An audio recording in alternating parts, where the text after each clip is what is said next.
positive atmospheres for youth and reaffirming our tribal sovereignty and control over our Indian territories. One of my first actions in my second term as chairman was to call in professionals in the field of public safety and drug-related issues to gather input on addressing them. It was then decided that the first step in tackling the issue of illegal drugs and the treatment of addictions was to mobilize the community in a concentrated effort to develop an action plan. Project Safe Neighborhoods, the Indian and Free Drug Program, and the White Bison chapter here at Red Lake were instructed to lead the effort.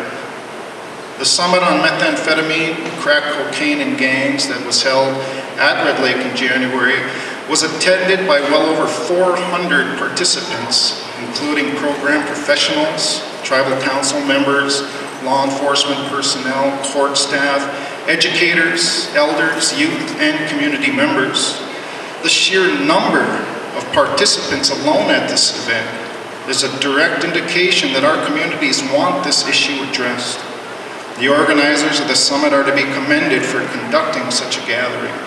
It served as an eye-opener for many and a confirmation for others who have said for many years that there is a serious drug problem on this reservation.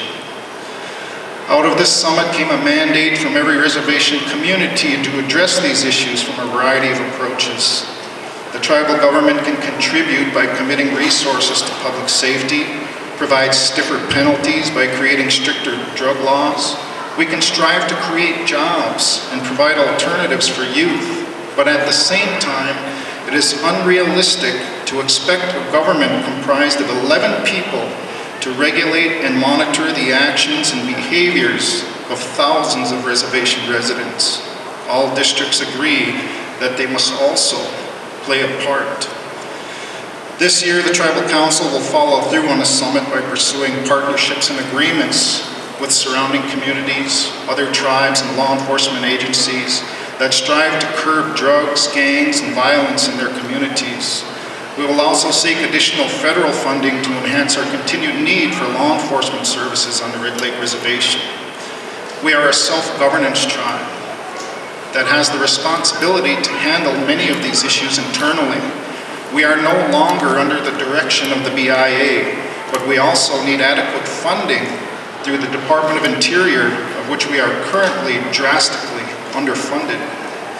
We are mindful of protecting the sovereignty of the Red Lake Band and our jurisdictions, but we're also fully aware that without partnerships, it will be difficult to address the problems that our communities face, given the limited resources that the tribe receives from the federal government. We can have both. We will seek an agreement with all 11 tribes that will enable us to network and track the flow of illegal drugs and gang members from reservation to reservation and from urban areas to Indian communities. We will also continue working with area law enforcement agencies and seek to enter task force agreements that deal with illegal drug trafficking in northern Minnesota. These types of agreements have proven effective in other Indian communities such as Leech Lake and White River. We have had face-to-face meetings with tribal leaders from both of these tribes and the law enforcement agencies that they have entered into agreements with. In 2007, we intend to collaborate as well. On a local level, the Red Lake Band will pursue stricter penalties for drug crimes and see that these laws are enforced to the best of our ability.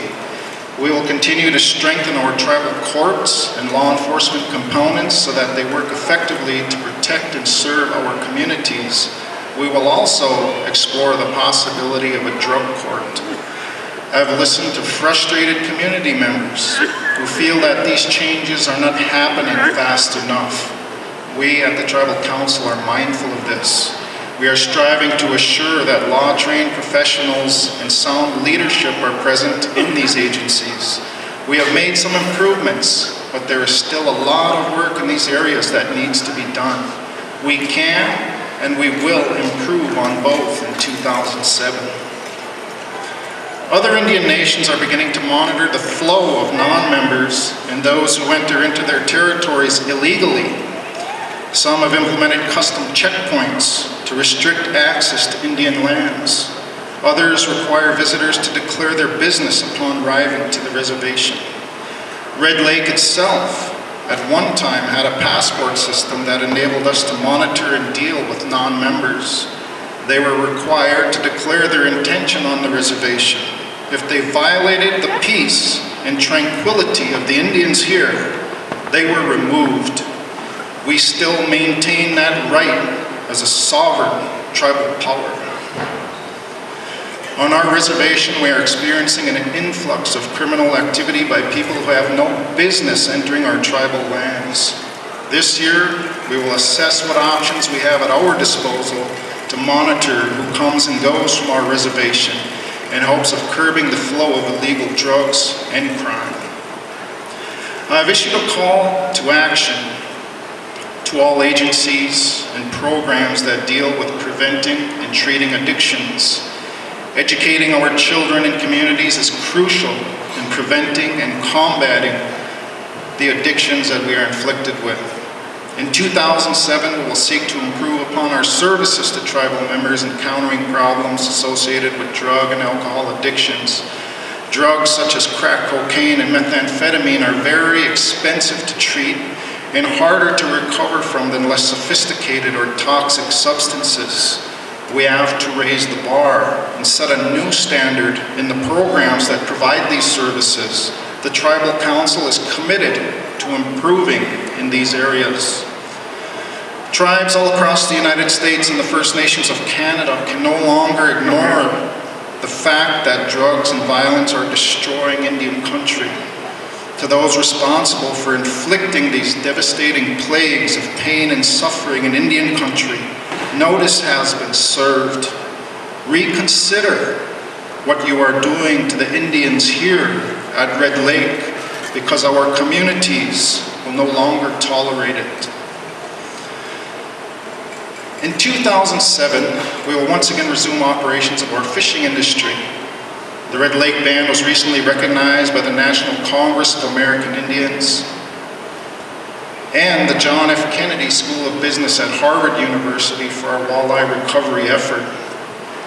The Harvard Project on Economic Development in Indian Country presented the award to the Red Lake Band last fall in Sacramento, California. This is a crowning achievement that we all can be proud of because it took all of us to bring our fishing industry back from the brink of disaster. Now, we are proud to announce that the famous Red Lake walleye are back in a big way.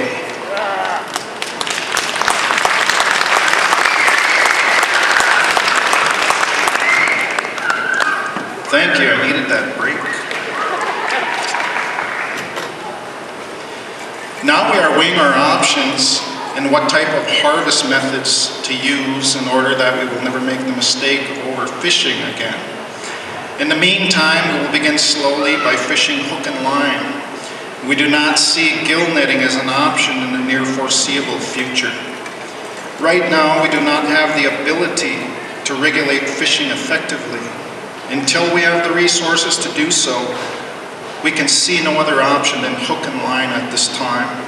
We have to ensure that this precious resource will be available for all of our tribal members for generations to come. It has been estimated by the experts that we employ that at the time a moratorium was declared, there were only about 250,000 walleye left in the lakes. Our DNR is a tribal division that works under the direction of the Tribal Council and the Red Lake Band. It was decided years ago that we needed our own DNR because we have such an enormous land base and an abundance of natural resources that need managing. The Tribal Council, at the insistence of the Red Lake people, creates and enforces regulations pertaining to natural resources on the Red Lake Reservation. The Tribal DNR will play a crucial role in scientifically monitoring the fish populations and the overall health status of the lake. We have gathered valuable input from tribal members in all districts, the urban areas, and throughout the state. One concern consistently surfaces to the top. The tribe needs to do a better job of regulating the industry this time around in order to prevent abuse of tribal resources and black market fishing. I have recently directed the Tribal DNR to publish a series of articles in the Red Lake Nation newspaper. This series will serve to educate a whole new generation of members who did not grow up with fishing on this subject, and to refresh the memories of those who know the story of the Red Lake fishing industry from its beginnings in the early 1900s to the present.